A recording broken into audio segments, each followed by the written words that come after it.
श्लोक 31। सर्वभूतस्थितं यो मां भजत्येक त्वमस्थितः सर्वथा वर्तमानोऽपि स योगी मयि वर्तते। जो योगी मुझे तथा परमात्मा को अभिन्न जानते हुए परमात्मा की भक्तिपूर्वक सेवा करता है, वह हर प्रकार में मुझ में सदैव स्थित रहता है। तात्पर्य: जो योगी परमात्मा का ध्यान करता है, वह अपने अंतःकरण में चतुर्भुज विष्णु का दर्शन कृष्ण के पूर्ण रूप में शंख, चक्र, गदा तथा कमल पुष्प धारण किए करता है। योगी को यह जानना चाहिए कि विष्णु कृष्ण से भिन्न नहीं है। परमात्मा रूप में कृष्ण जन जन के हृदय में स्थित है। यही नहीं, असंख्य जीवों के हृदय में स्थित असंख्य परमात्माओं में कोई अंतर नहीं है। ना ही कृष्ण की दिव्य प्रेमा भक्ति में निरंतर व्यस्त व्यक्ति तथा परमात्मा के ध्यान में निरत एक पूर्ण योगी के बीच कोई अंतर है।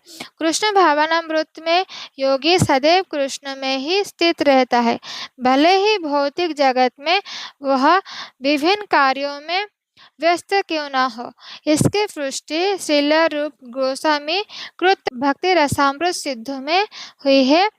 निखिला सोप्यवस्थासु जीव मुक्तः स उच्यते। कृष्ण भावनामृत में रत रहने वाला भगवत भक्त स्वतः मुक्त हो जाता है।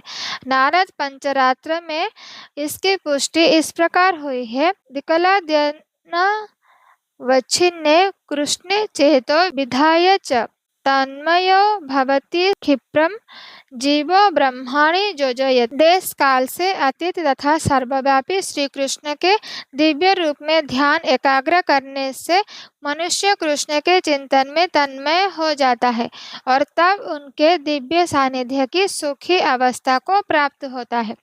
योगाभ्यास में समाधि की सर्वोच्च अवस्था कृष्ण भावनामृत है।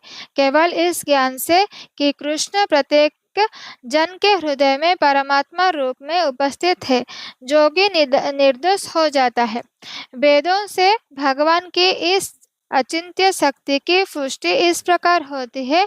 एको अपि संबहुधा जो अभवति। यद्यपि भगवान एक है, किंतु वह जितने सारे हृदय है उनमें उपस्थित रहता है।